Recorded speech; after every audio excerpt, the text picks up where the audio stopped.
All right. Happy almost Thanksgiving, everyone. I was just starting to mention that we are doing a chocolate meditation today. This is my favorite chocolate, period, but also for meditations. It's the Equal Exchange Panama Dark. It's 80% cacao, and it doesn't have any lecithin filler stuff, so it's very, very pure.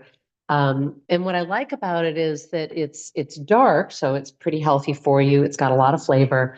But somehow, and I don't know how they do it, it has a creaminess to it that a lot of dark chocolates don't have. They can get kind of dry and hard. I don't like that feeling, the mouth feel.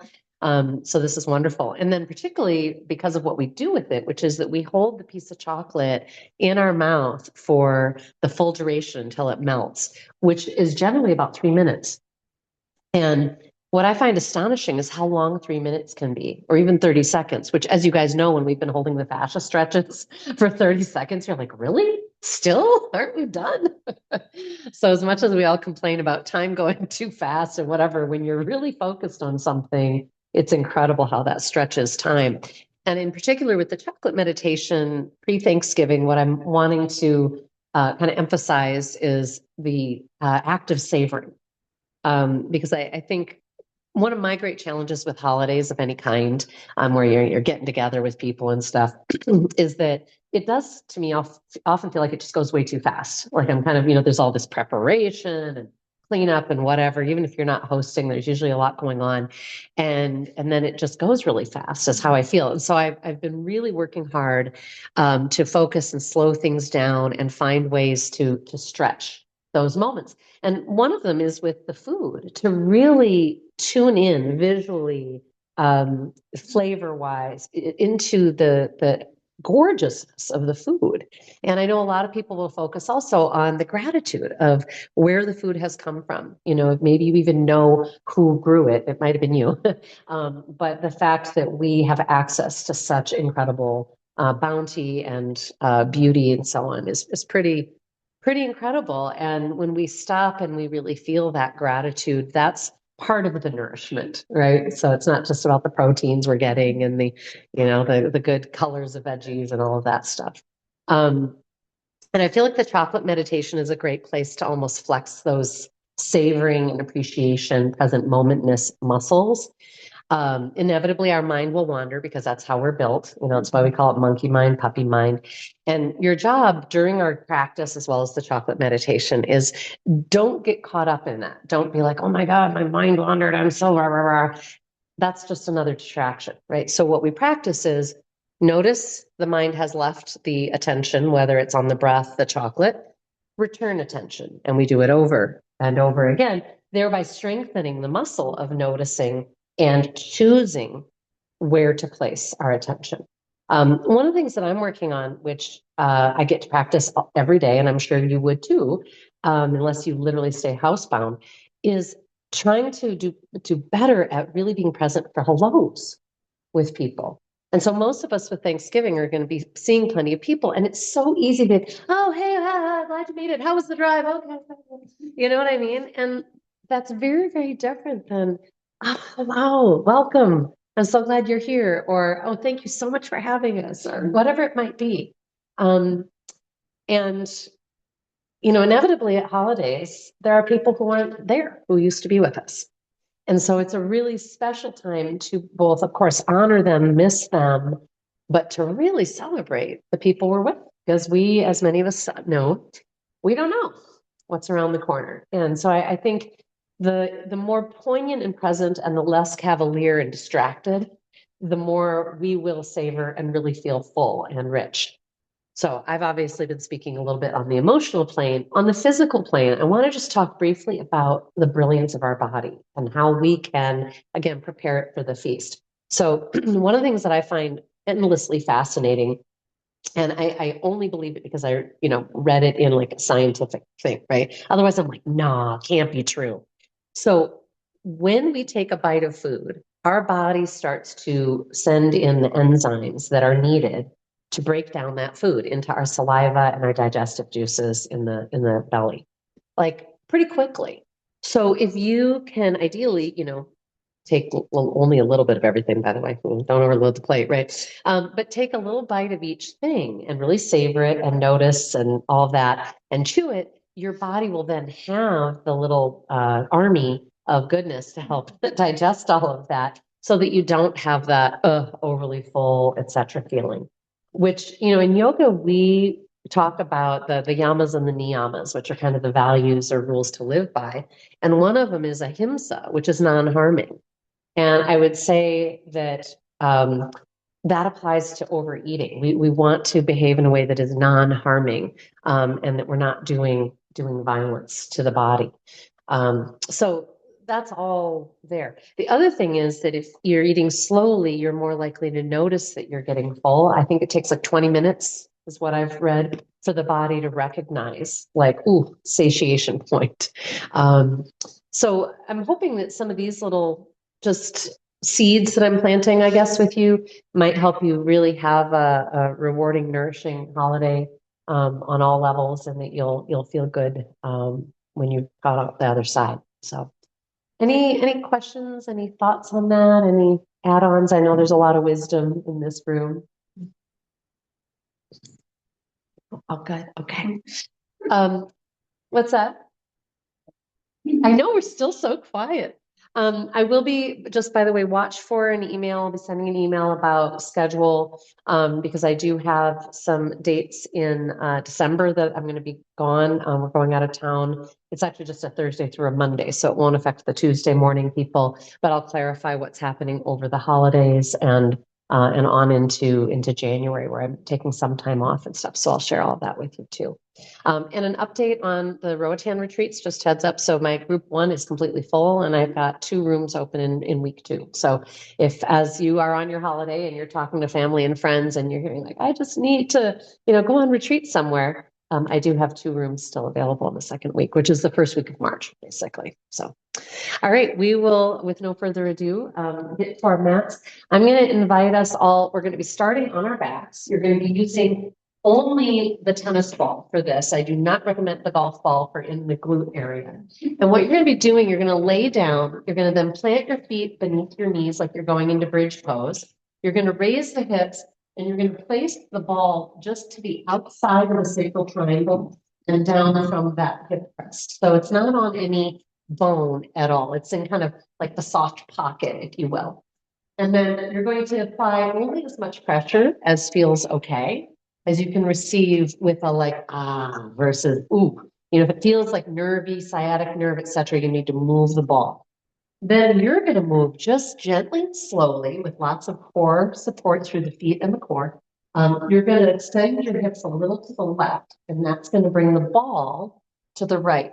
And then you're going to swing the hips back. Okay. And throughout this process, again, you get to navigate how much weight is the right amount of weight, and it could vary a lot depending on the location of the ball. At some point, you might decide, I'm going to explore the region further down. You lift your hips, place the ball a little lower along that sacral line. We've got this big sacral tuberous ligament that runs to the side, each side of the crack of the butt, and can feel really good when you give the weight onto that ball. And again, then you swing the hips out. So we're making our way progressively down the right side. Speak up, please, if you have any questions. If you're like, oh, I'm not sure I'm doing this right, or what have you, I really want to hear from you. I don't know why I don't do it more often. I hear you. I know, right? You're like, this is amazing. Realizing I've got smudge on the camera, so I'm going to just clean that up. All right. And this is an opportunity for us to begin to tune in to that yogic breath, slower, deeper, wider. The breath alone is the best and biggest massage that we could possibly give ourselves. And it's crazy how often in life we actually hold the breath or we just breathe shallowly. So please tune in, start to ask, is there more inhale? Is there more exhale? You might add your ujjayi breath, which is contracting that throat a little bit so that as the breath passes through, it's like wind in the trees or ocean waves. At some point, when you've got the ball kind of, midway or a little bit lower, although you could do it in the higher position too, feel free to play. What you're going to do is you're going to, I'm going to just show it on this side so that I'm facing the camera, but you're going to let the ball swing out to the side and then let that leg lower out into like a half frog. And it's usually with the ball, like I said, to the outside where you're going to get maybe into those external rotators. Do you guys feel that at all? Yeah. And people feel very differently about this one. Like sometimes people are like, ah, and other people are like, ah, like, geez, does this hurt this bad on everybody? The answer is no. Actually, people really vary, just depending on what you do and don't do, how tight it is, how weak it is. At some point, when you feel complete with that side, you go to the other side. So then you lift the hips, you place the ball under that left side, and then you swing the hips, if you will, to the right so that the ball is moving out to the left.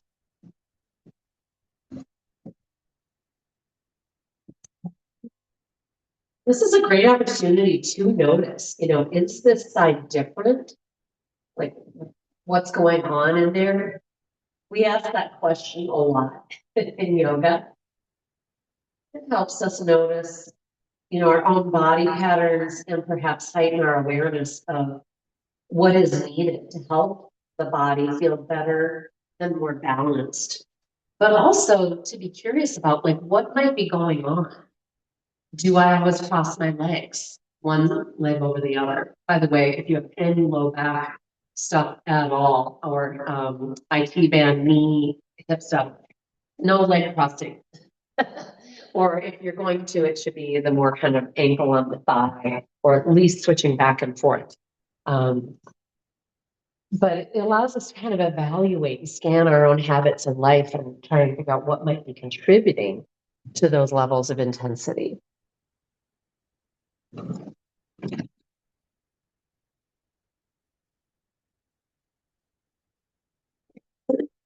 Excuse me.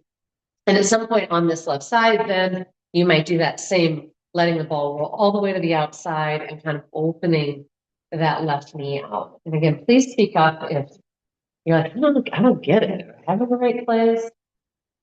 Generally, if you're finding some intensity that you can breathe into, then you're doing the right thing.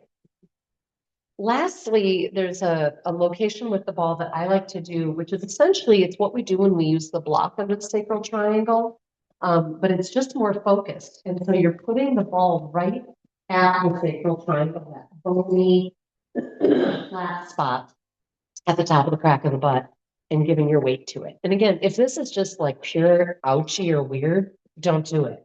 If you feel a kind of release of compression, yay, you're welcome. That's what we really want.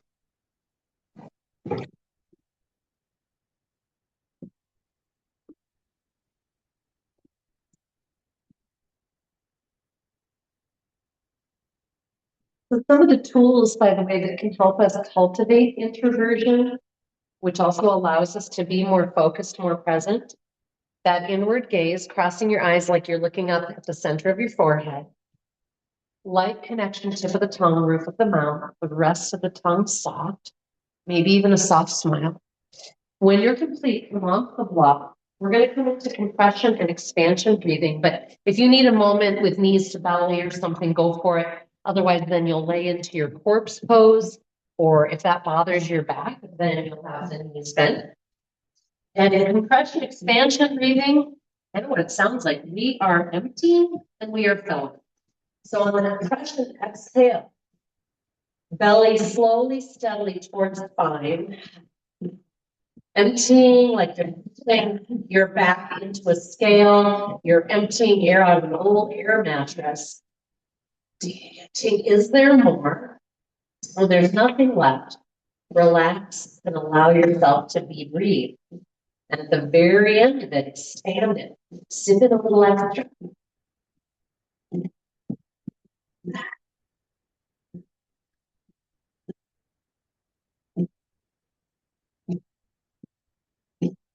If you can whisper, there's still breath in there.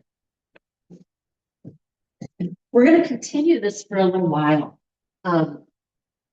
This is such a simple and profoundly useful tool, right? It gets us into our core strengths so that hopefully as you're vacuuming or hiking or doing whatever you're going to be doing over the rest of the week and weekend, you are coming from a core space, which should allow you to stay softer in the low back and in the neck. So as you're working the center core, please practice. Roll the head side to side. Soften your jaw. We've been talking a lot in recent weeks about power and peace, getting the power where we're supposed to have it, staying peaceful and liquid in those areas that often take on stress, those trap muscles, neck, all. As we continue, I'm going to offer add-ons. If this is new to you or it's just feeling really great to only focus on this, don't feel that you have to add anything. The next time you're exhaling, invitation to add rock pose.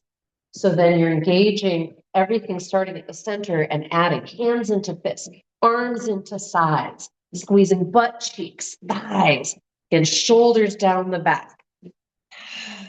Maybe you're flexing the feet, curling them. You can also open the hands instead of fist position, your choice. And on the inhale, we melt.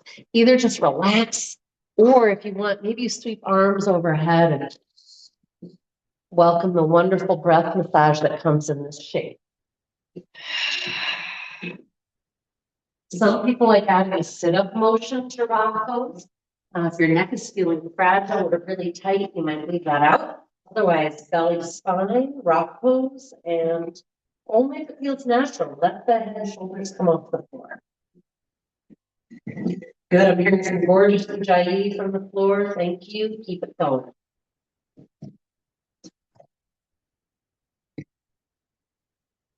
Asking, is there more of both the exhale and the inhale? Okay. It's the richness of that full inhale coming that tells us like, we are so well and safe and good, non-striving. There's nothing to hurry to get to. So a little game I play with myself when I'm in fact running around and cleaning is I get in my ujjayi breath and I do a light connection of the tip of the tongue and a soft smile. And it is amazing how much easier it is and how much less sore I am at the end of it. So I catch myself shrugging and striving and then I resolve back to these beautiful yoga principles.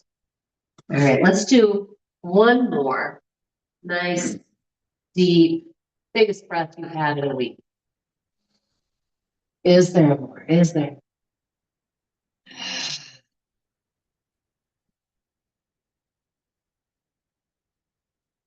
The next time you are inhaling, sweep arms overhead and just organically moving and stretching. And you might open the jaw wide. Lion stretch can be such a great stress reliever. It can help release TMJ activity there at the base of the skull and in the jaw. You can add claws if you want. Stick the tongue out. You can also, by the way, draw the tongue down towards the base of the throat, like someone's using a tongue depressor, and you might feel some pretty amazing stretch through the throat tissues. This is wonderful if you start to feel like you're just, fighting a little something off. This is a great way to get that circulation going. Let your immune function do its deal. All right, we'll gather the right knee into the belly, release wind pose. Heels are flexed, shoulder heads anchor and nice and liquid in the neck and tongue. Feet are firmly flexed. And so we're trying to see, can I get an extra inch between those heels? Can I power down through that left thigh? So notice if your left knee lifted, try to anchor that down and really reach out through that heel. Sometimes even imagining you're kicking can kind of get you there. Yeah. On a long inhale, extend that right leg and we'll point and flex, maybe roll. Get to say hello to your hamstrings and calves. On the exhale, slow and steady, anchor that low back and then slowly release that leg like you're trying to paint a stripe on the wall in front of you. If you need to bend the knee so you're counterbalancing less weight, please do. And of course, when you reach the floor, just melt. If we want to have lives that are juicy and filled with fun and well-being, we have got to get good at relaxing and softening. All right, gather that left knee into the belly. Anchoring and powering down through that right thigh, feet flexed firmly. Shoulder heads anchored, nice softness through the face. What are you noticing in this side as you try to get the feet a little further apart and you anchor through the thigh? You know, is the stretch through the front of the hip the same on both sides? And when you send breath down into that pelvic bowl, where do you feel the stretch? On a long inhale, when it comes, never rush to meet my words, straightening that left leg, pointing, flexing, and rolling with that leg straight to the sky. And on an exhale, eventually anchoring and extending slowly, steadily down. And when we melt, we're going to then come into some sighing breaths. We do not have to be synchronized. So as you're ready, inhale the slowest, longest breath you can through the nose. Sighing breath, letting the body just melt.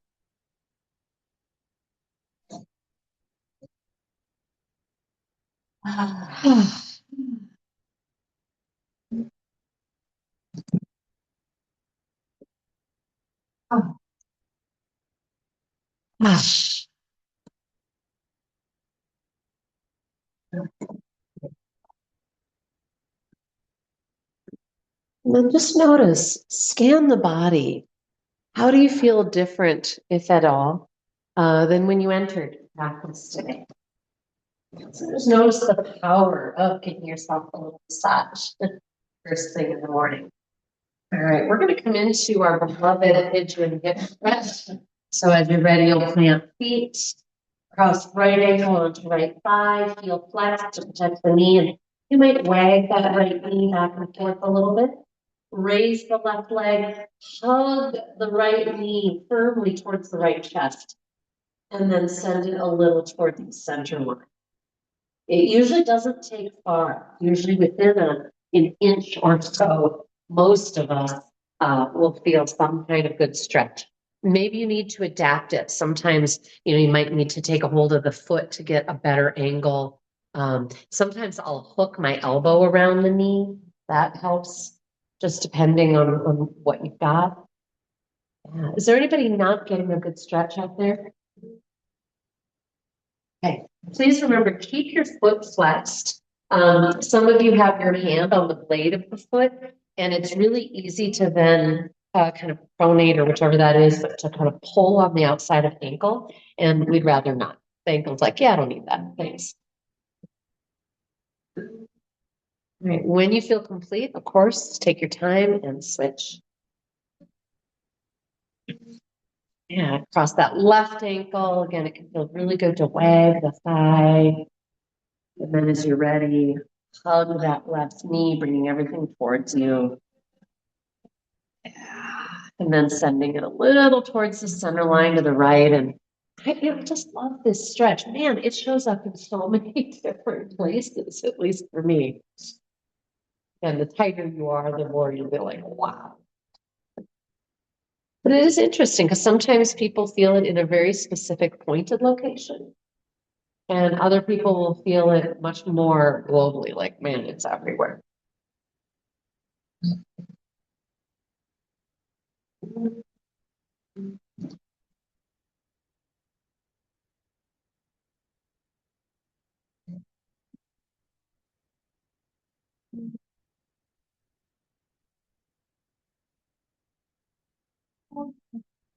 When we're complete with this, take your time, wiggle, straighten, kick, whatever you got to do. Then please plant your feet for bridge pose right underneath the knees. Grab a hold of your block I'd like to have us all, before we raise our hips to bridge, we're just going to do a little squeezing. This is an amazing way to fire up the core. And again, we mistakenly, I think we're taught in gym class that the core is, you know, the sit-up muscles. We actually know better. It's the butt, that inner thigh, and so on, as well as the back muscles around that torso. So as your feet plant, all 10 toes, if you've got 10, inner and outer foot, squeeze the block and unsqueeze and just notice. How much intelligence is there? Are there parts that feel sleepy? This is a great time to talk to your pelvic floor. So imagine that you're cutting off a flow of urine, you're kind of drawing up and in. Especially when we start to feel sore and fatigued around the kind of upper glutes and the low back. That's usually indication that some part of the thighs and butt that are and pelvic floor that are supposed to be doing the work aren't. Low belly as well a little bit. Yeah, when you're ready, send those hips on up to bridge. Would it feel good to hold at the highest end? Would it feel good to kind of pulse, like dip and rise a little bit? Always feels good to work the shoulder blades in underneath towards the spine. You can let the arms kind of wing out in jet airplane, or you can anchor upper arms, or even add yoga mudra, intertwining the fingers behind the back.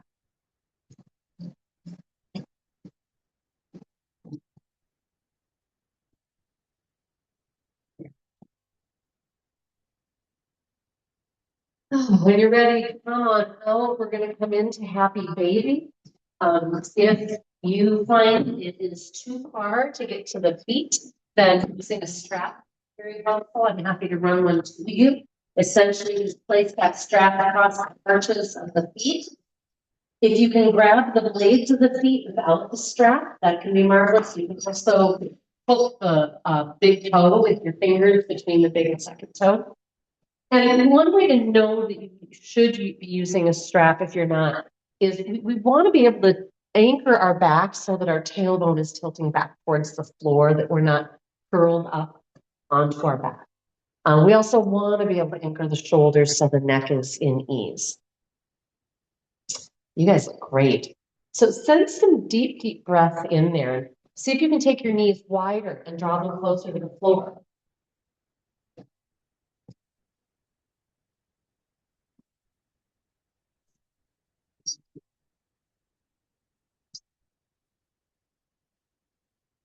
When you get your knees as close to the floor as they'll go, and you send the deep, deep breath in, again, kind of towards the pelvic bowl, I mean, that's where I can often feel a stretch into some of the tensioning wires, as I think of them, for the pelvis. You know, a massage that nobody else could give you. You know, it's like it's only accessible from the inside. Yeah. And then personal favorite of mine is half straddle. Most of you guys know that, and talk about how much I love it.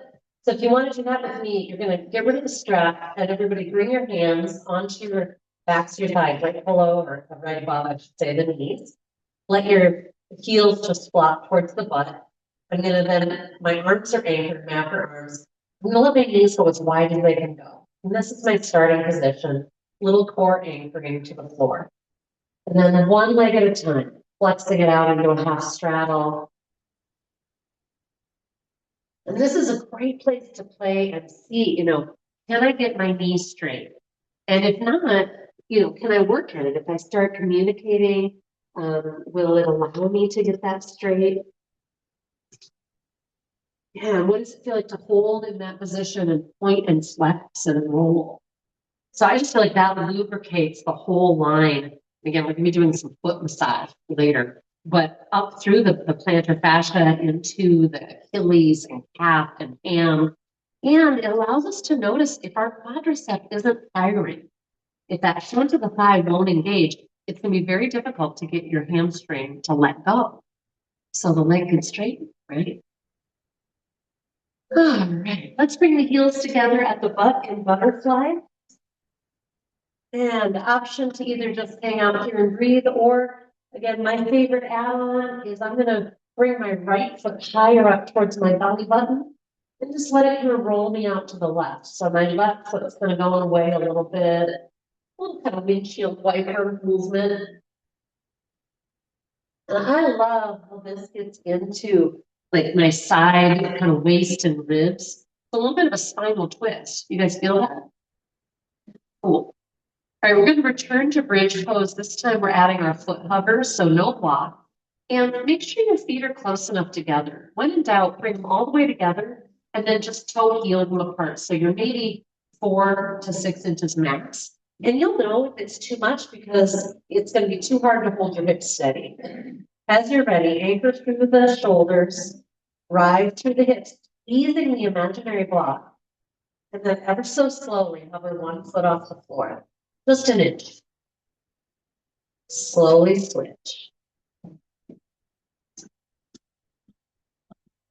And what we know is that this pose has the ability to pretty rapidly change the balance of tension and strength in that whole sacral kind of webbing, as I think of it, as well as the glute strength.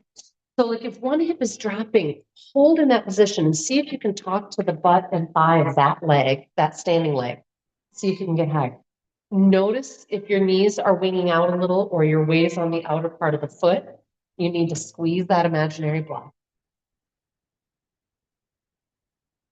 If you decide you want to straighten the leg, feel free, but please keep the knees the same height. So in other words, you just lift the foot a little and then you straighten through that leg, heel flexed, no floppy feet. There you go. Yeah. So that could be a fun add-on. I always wait and do it after I've gone back and forth with the foot hover. Looking good, you guys. As you're ready, settle, bring the soles of the feet together and let the knees move out to the little kind of frog butterfly position. You got it. So this is one more position in which we're going to communicate with that deep pelvic floor, inner thigh, glute, core area. Yeah, as you're ready, raise the hips up. We're going to hang out here for about 30 seconds. This is a beautiful place to practice power and peace. So I like just letting my arms be out in jet airplane. If you've got them on your hips and that feels peaceful, whatever. Just breathing slow, deep, and wide. And usually we just have our hips an inch or 2 or 3 at most off the floor. If you've got your hips quite high, you might feel tension in the outer hip joint. And we want to feel it, like I said, deep inner thigh, low glute. Let's hang out here for another maybe 15 seconds. Let's become breath watchers. Asking, is there more? Inhale, exhale.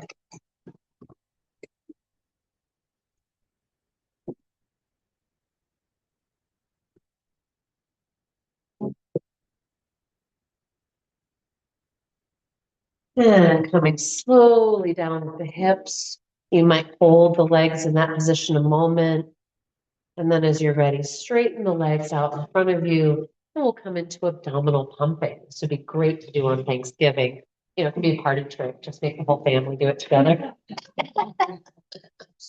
That tickles my fancy. Okay. Inhale, slow, deep, and wide. Exhale, empty the breath. Hold out and begin. Draw the belly in, press, and press until you need to breathe. So if you find it difficult to talk to your muscles and get them to do that, having your hands as a reference point can be helpful. But do another round. Take a nice big breath in. Exhale, empty completely. Hold out. And then draw your belly away from your hands. Then push it into your hands. So it's like you're saying, see how skinny I am? Big Buddha belly. And I love noticing how both the in and the out movement, I can find some pretty incredible connection points in sternum, cervical spine, diaphragm, of course.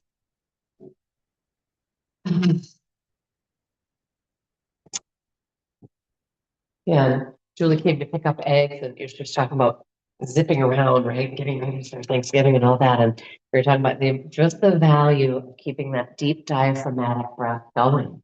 And for some of us, that's a daily challenge. We gravitate into anxiousness and so on. Diaphragmatic breath is the answer, though, for all of it. All right, friends, we're going to come into spinal twist, our last kind of pose on our back body. We invite you to roll onto your right side. It might be helpful to have a blanket or a block tucked under your head. Not everyone will need it because some of us are maybe flexible enough that we can get onto kind of a shoulder blade instead of a deltoid.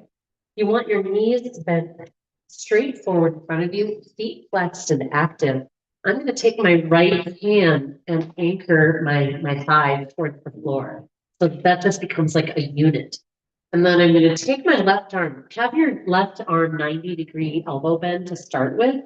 And I'm just going to circle. Pretend you're stirring something with your elbow. Okay.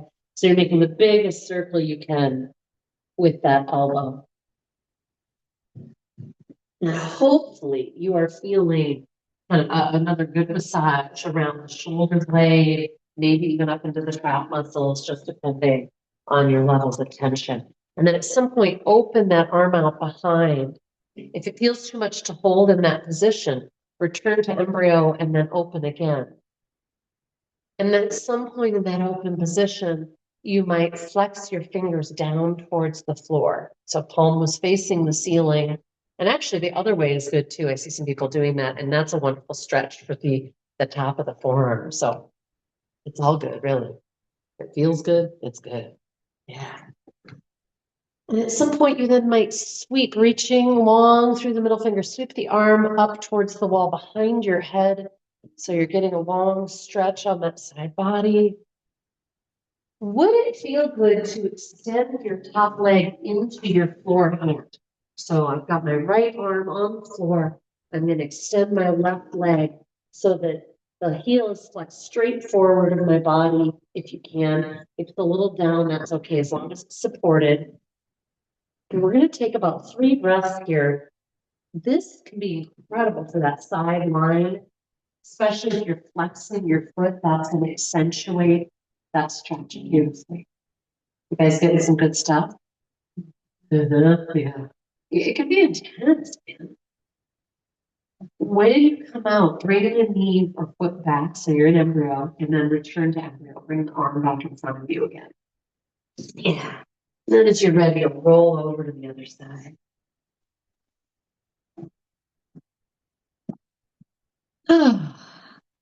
Good out there.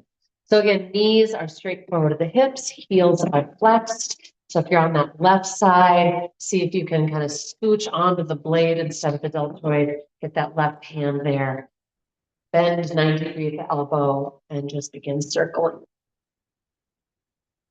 Anybody got any clunks? My right side's like clunk, clunk. Yeah. Spinal twist is one of the more important postures we can do for our body. A lot of the things that make us prone to injury is tension through the side, for example, that we don't feel. We're not like, oh, my side body hurts. But it really can wreak havoc on the shoulder to hip alignment and on the lower back. So at some point, open that arm out behind you. And again, you might point and flex. Is this side different? Again, a lot of us are dominant on one side. If you've been doing a lot of, reading or if you do mousing work or whatever, you might be feeling it very distinctly on one side. At some point, sweeping up above the head.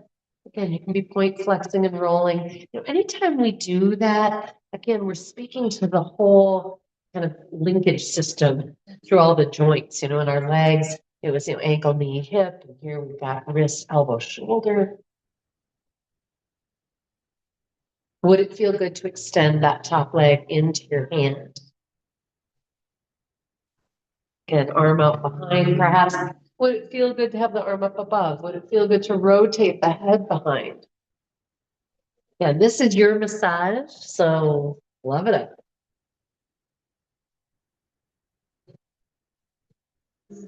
And as you're ready, return to embryo pose and a couple of just sweet breaths up the back body. Deep, deep breaths. See if you can get those ribs in the back to move such that you really feel the clothing against your skin. And when you're ready, you can just use that top hand to kind of press up to seated and then up to standing or however you would like to get there. And we're going to do a little ball rolling here. So it's really important when we're doing ball rolling. Obviously, if you have balance issues or anything, anyway, next to the ball is good. But otherwise, what we're going to do essentially, if you have your ball like 6 inches in front of you, we'll start with a tennis ball, and then I'll offer the golf ball in a couple of little locations. But I want to essentially be in a powerful mountain stance. So I'm doing a little inner thigh, butt, belly, boom. So that as I take my right foot onto that ball, left knee bent, I'm very stable. I could kick, I can move, I can do whatever, right? I'm not standing on the ball with all my weight. But you do get to apply a lot of pressure. So go ahead and press down and just hold for a moment. Let the ball kind of press up into the whole arch of the foot. And then it might feel good to roll up and down the spine of the foot as we think of it. And then at some point, I like to plant my heel and take the foot and just kind of let it go left and right such that the ball is moving around right down from the base of the toes. Yeah. And then there's another version where you plant the ball of the foot and like you're in a high heel kind of, and you can kind of rub your heel like this, like you're stubbing on a cigarette, which hopefully none of us have a lot of experience doing currently. Now, both of those moves, we really prefer the golf. Yeah, so I'm going to swap my golf ball, tennis ball, golf ball, plant my heel, and I've got my weight in my left leg, and I'm just going to let it move around over there. And if you can, let it pause right between the big and second toe. There's a energy pressure point there called bubbling spring point, which, as many of you know, I live on Bubbling Springs Farm, so it's kind of cool, but it's random chance. This is an ancient Tai Chi acupuncture. Yeah. So there's also a spot out under the ball of the pinky toe that I believe is a shoulder acupressure point, and it can be pretty amazing, pretty zingy. Some of us like zingy. Then I'm going to come into that ball of the foot anchored like I'm, again, in a high heel, which again, hopefully not used to a lot of that right now. And I'm going to just do that kind of stubbing. Yeah. So fun. We did this the other night, and I was like, does anybody else salivate when they do this? And one of the person in the class, great Midwestern farm stock, so it was pretty just, yeah. Isn't that trippy? I could totally have anybody here. Yeah, you too. Yeah. So there is a very interesting spot that is a low back point, if you can get it. And it is right where it's kind of right on the inside of the foot. So it's a little hard to get, but it's right where the heel and the arch kind of come together. And so if you can do it without the ball rolling away, yeah, some people found it, I can tell by the facial expression. And you can see why I say it's so important to be in that standing leg, because you don't want to accidentally like give way too much weight to one of these points and be like, it could be that. Yeah, okay. So no one to rush you because you've got the tools, you can do as you will. But we'll move to the other side. I'm going to put my weight in my right foot. And first, just a little rolling with the tennis ball, and then I'm going to just hold, apply pressure. Think of it as, a walk on the beach, right? If you're in really deep sand, how the sand kind of push up into your arch like that. I love that. And there are a couple of different spots, between the heel and the ball that might feel really good, the ball of the foot. And then again, you can play with the anchoring the foot, the heel, excuse me, anchoring the ball. You can switch to the golf ball. As you know, that's what I'll be doing. So again, as you anchor the heel and you go side to side, you might then let that golf ball or whatever ball settle at the bubbling spring point. My preferred thing for the golf ball, actually, that's ideal, is a super ball. So it's small and firm, but not as hard as a golf ball. It's more like silicone kind of material, rubber. That is ideal for these points. And then again, you might settle somewhere out under that pinky toe if you liked that. Or you didn't really love it, but you're kind of curious. And then at some point, let's see, put on your high heel or decide to stub out a cigarette butt, when you want to think of it, and go after that heel. Again, it can be very interesting to notice side to side differences. And again, there's that low back pressure point that I was talking about, right where heel and arch come together. And then as you're ready, I'm going to encourage us to just do a nice counter stretch. And you never want to do this without any padding. You might want to do it with more padding than just the mat. But it's just curling the toes under and letting your kind of ankle and shin move forward such that you get a stretch through the front of the foot. If you feel like you're about to get a cramp, come out and do some back and forth and so on versus just holding.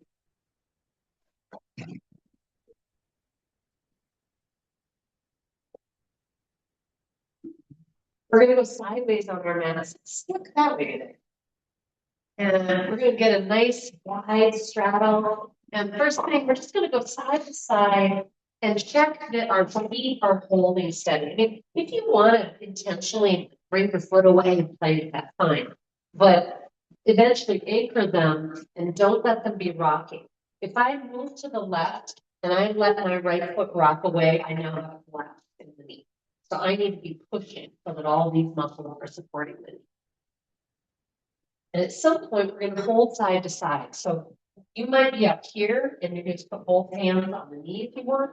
You might have one hand down on the floor. You might be letting both hands go and folding. Sometimes people enjoy dropping the hip to the heel and just letting the other foot rotate then off the floor.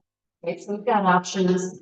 And depending on where you're at, it might feel good to like reach your arms forward away from your body.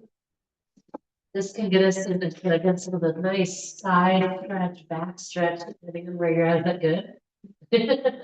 I love watching facial expressions. It's my favorite. Never rush, and especially never hurry your transitions. That's the easiest place to get injured, is like coming out of a stretch. Okay.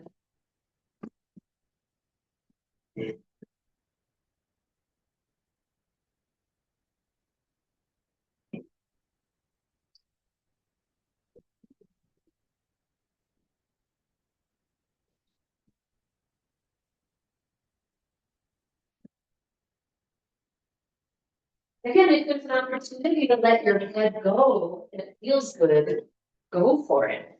But also notice how habituated we are to holding our head, so even if it might feel great to let it go, sometimes we're just like holding. All right. When you come back up, it might be valuable to just use hands on thighs. And again, don't let me rush you. If you're still in something juicy, stay. Otherwise, hands on thighs, you can walk your feet in a little bit to maybe just a couple feet apart. And we're going to just do a nice glute squeeze forward and then soften it. And glute squeeze forward and soften it. And adjust your feet. I don't want you to feel any tension on your knees, right? So check in with those. We're going to just take this to more of a standing hip pump, which would be awesome to use, by the way, if you're driving somewhere or you've been sitting a lot. Get up and do this. So this is the simple version, just this, squeezing the glutes and releasing. We can make it bigger. We can take the butt back to, I should say down to chair. Because remember, what I don't want to do is this, because now I'm just stretching and I'm not using any strength. So it's like, more like sitting down into a chair behind you, and then we can add arms. We can let arms come in front of us, and then pull back if you're pulling on a TheraBand or a rope. And the nice thing, if you go slow when you come up, is you can really feel that back line of the glutes and so on working. So try to keep a straight line between your tailbone and your crown. Some people are kind of hunching a little bit. We want a straight line.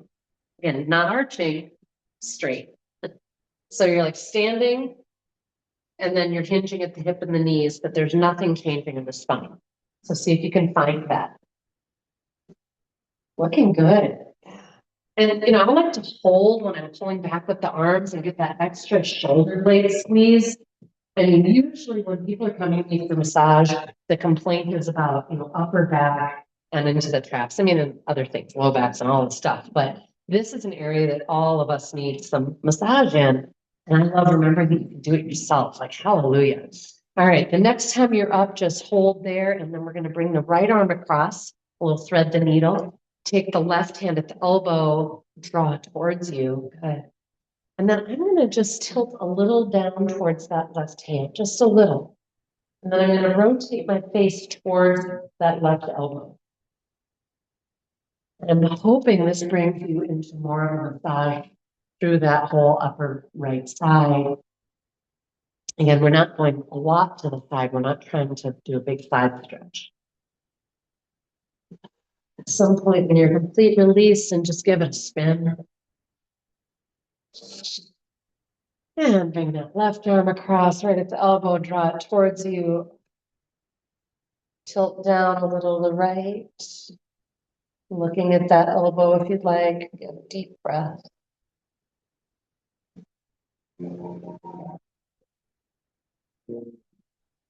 Some point releasing, spin.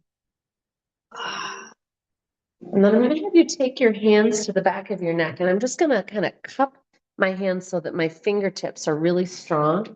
And I'm going to place them just either side of the spine. I'm just going to start right up at the base of the skull here, feeling that kind of that little groove at the occipital ridge where the spine goes up into your brain. Go ahead and just kind of rub that, and then start working your way down. So I'm kind of, if I'm pressing with my right hand, I'm kind of letting my head go just a little right so that those muscles are allowed to relax.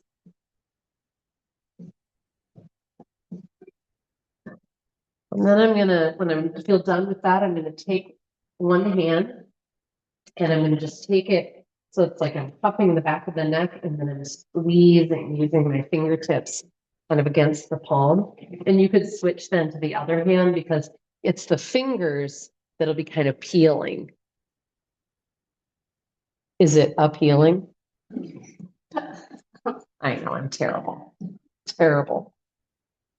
What you don't know is I only indulge myself like 20% of the time. So notice, just notice what's going on back there. Yeah. It might feel good afterwards to just take your hands to your cranium with your thumbs down at that occipital ridge and really rub around. Find some sensitive places. Work that whole scalp. Oh, yeah.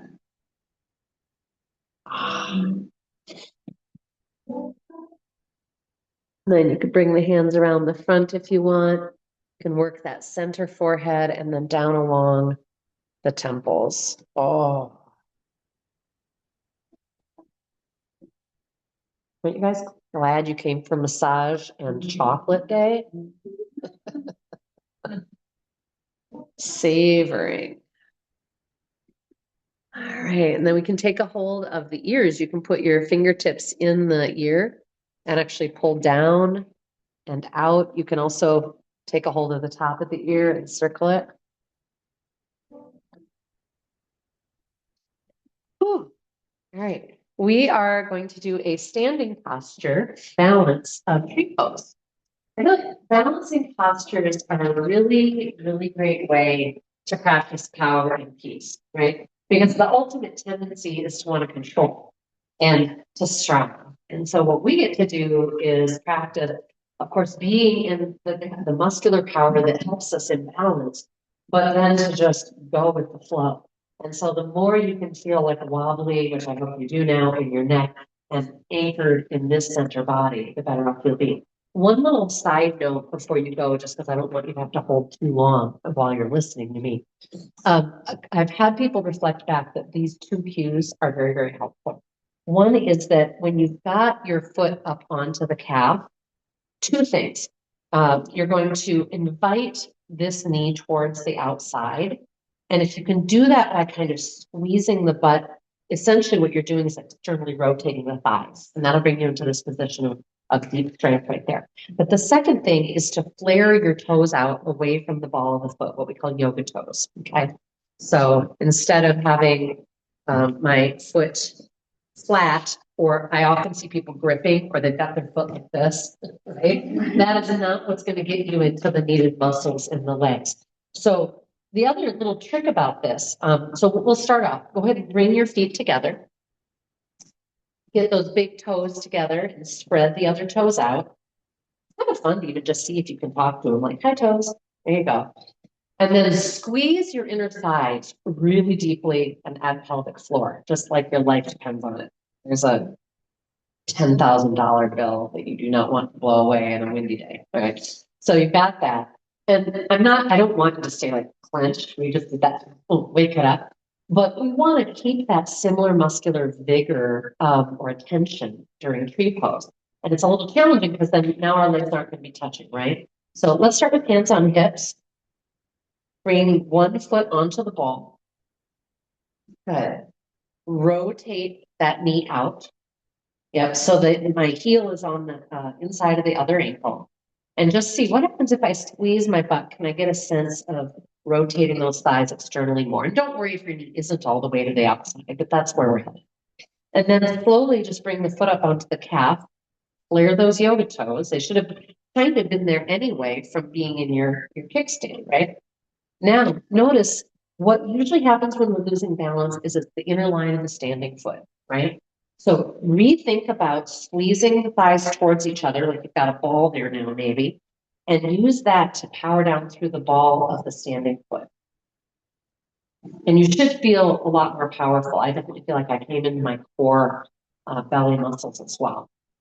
Let's go ahead and just shake that out and we'll kick it out and roll. Yeah, let's see if we can talk to the other side as well. So big toes touching, toes spread, bring one foot in, the other foot into kickstand. So again, by kickstand, I mean I'm on the ball of the foot, my toes are flat to the floor, and I'm gonna rotate that other knee out there. Yeah. Then as you're ready, bring it up to the calf, squeeze that imaginary ball or block or however you want to think of it, send that power down to the inner line of the foot. And of course, it doesn't mean we're releasing the outer foot. It just means we're, giving attention to the inner line. And notice if this side feels different, etc. And when you're ready, release. So little thing here, you never want your foot on the knee itself because, the knee joint doesn't prefer to be pressed to the outside. There are people who sometimes practice tree pose like so up into the thigh. I find most of the time with yoga leggings, your foot feels like it's going to slip anyway, and you just take on all kinds of funky tension. So I used to do it that way. I'm like, I don't know why I'm doing that. What I would like is if you want to give yourself extra challenge once you're in the pose, especially if you're not wobbling at all, I'd like you to just like close your eyes and get a wobble. And my hope is this, and this is a great way to find out if you're in your core. If you're wobbling, and you're falling out, if you're in your core, you should be able to kind of just touch down and return. It shouldn't be a falling out because you're lifted here and rooted there. I mean, in theory, you should be able to challenge yourself and touch back, right? So, kind of get into that dancer body, if you will. All right, feet together. Spread those toes, imaginary $10,000 bill. You might have hands in prayer or on hips, whatever you like. Lightly bring one foot into kickstand. Again, reignite that sort of tree trunk or squeezing. When you're ready, bringing the foot up to the calf if you want to. Yoga toes are flared. If you're not wobbling yet, you might then add the arms into some sort of tree limbs. Maybe you're a great tree in a great storm. Maybe you're going to close your eyes and practice breathing inside of the stability. It's actually the funnest thing in the world is to fall out and come back, all with this beautiful, steady stream of breath. A beautiful ribbon connected it all. Soft tongue, lightly connected, soft jaw, maybe even a smile. Ujjayi always helps me get into my core body in the moment with breath. And when you're ready, come out with as much control as you can. Yeah, if you need a little hip dance or a little hold, go for it. And we'll come into the other side. Again, just make it yours. There's a million ways to be here.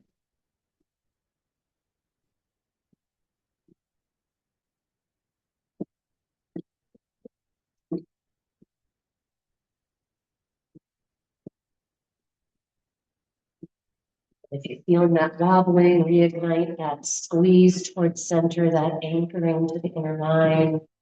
Root and rise. Power, peace. Ribbon of breath. Take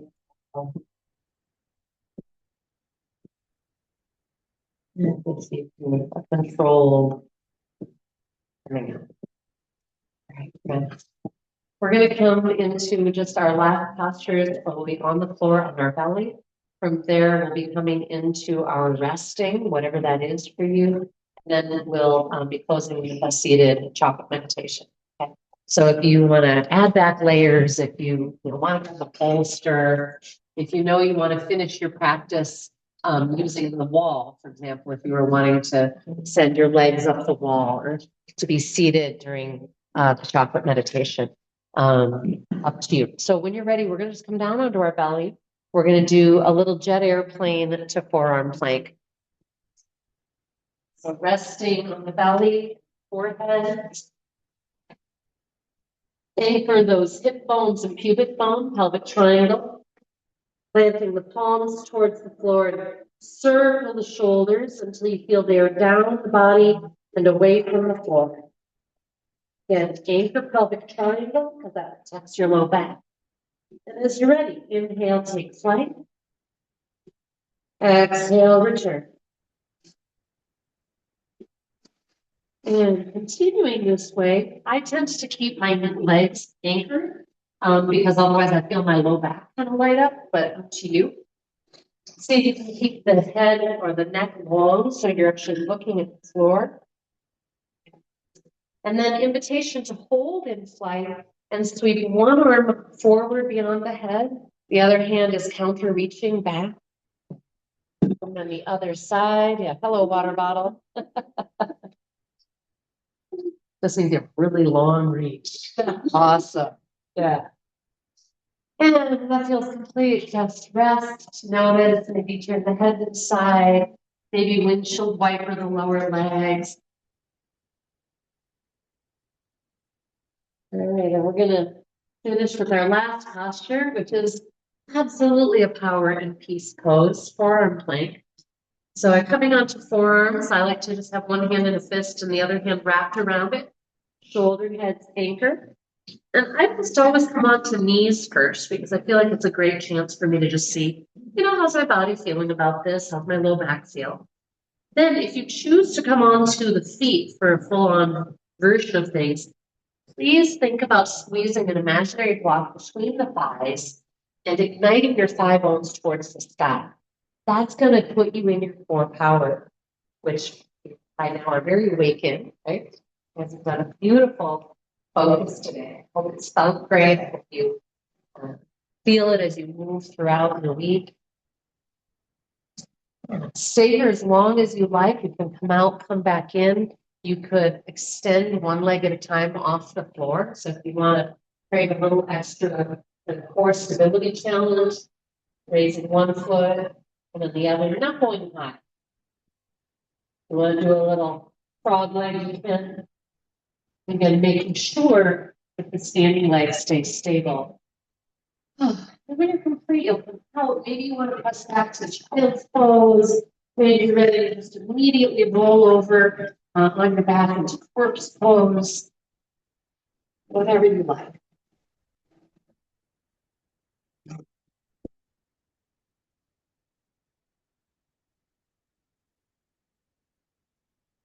And remind you, of course, this is your yoga. So your job at all times is to really be in connection with your systems, what it's asking for.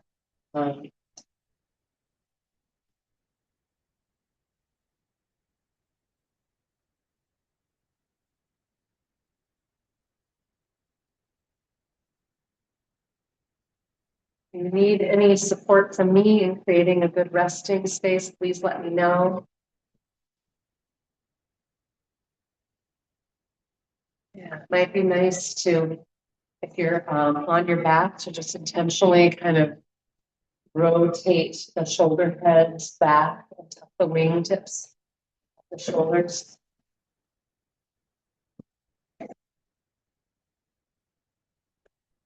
As you settle, you may scan your body and notice, is there any part that's holding on, soften, and sink?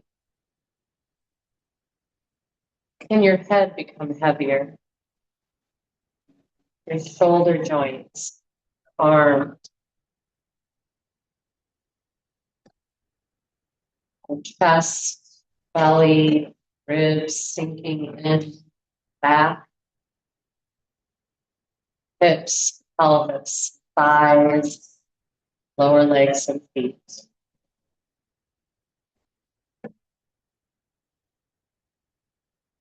And you might imagine over the next few breaths that with each exhale, gravity is getting a little bit stronger, helping you soften and sink down and down and down.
please become lightly aware of your voice, inviting you to stay introverted as you can as you rise up to seated if you'd like to share the chocolate meditation.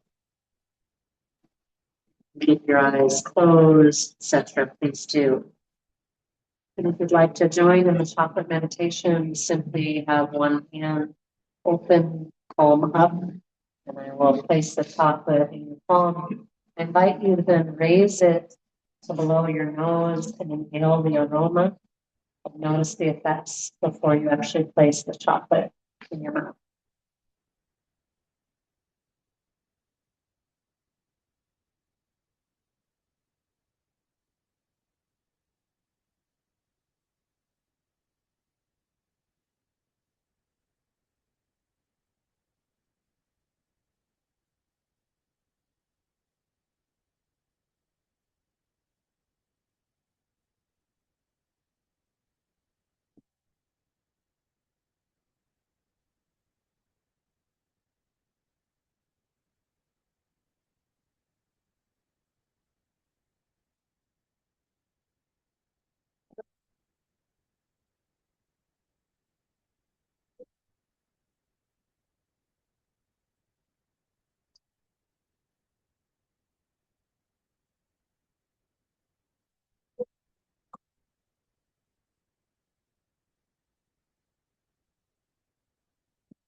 You're welcome to move the chocolate around your mouth, just don't chew it.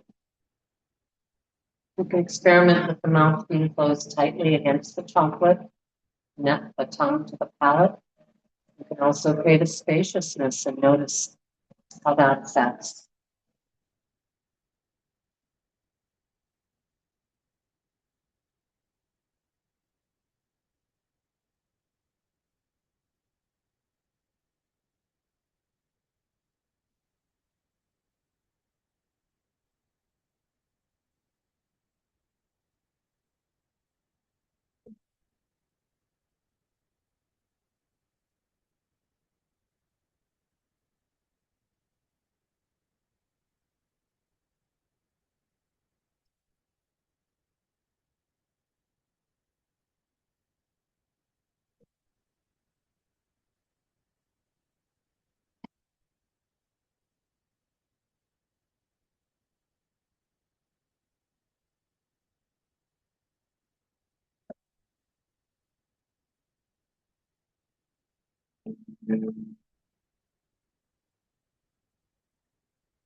The chocolate has disappeared, you might notice what remains of the experience.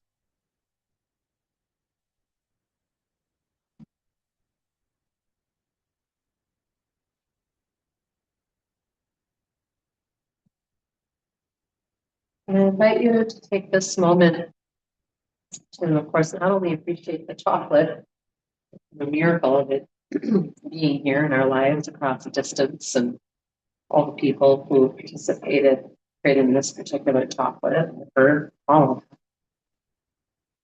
but also extrapolating, if this was a really delicious experience, this 3 minutes, what other aspects of your life do you apply this level of attention to that might just deepen and enrich that experience for you?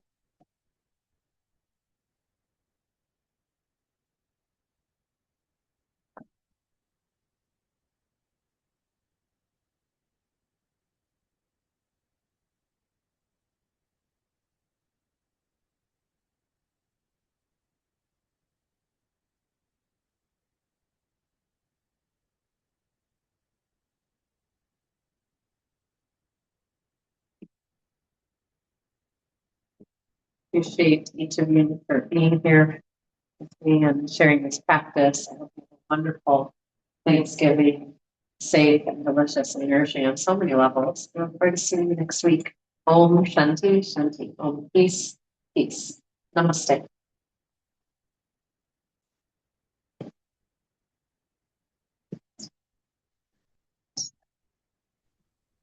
Thanks for joining me here, you guys. Glad you could be here.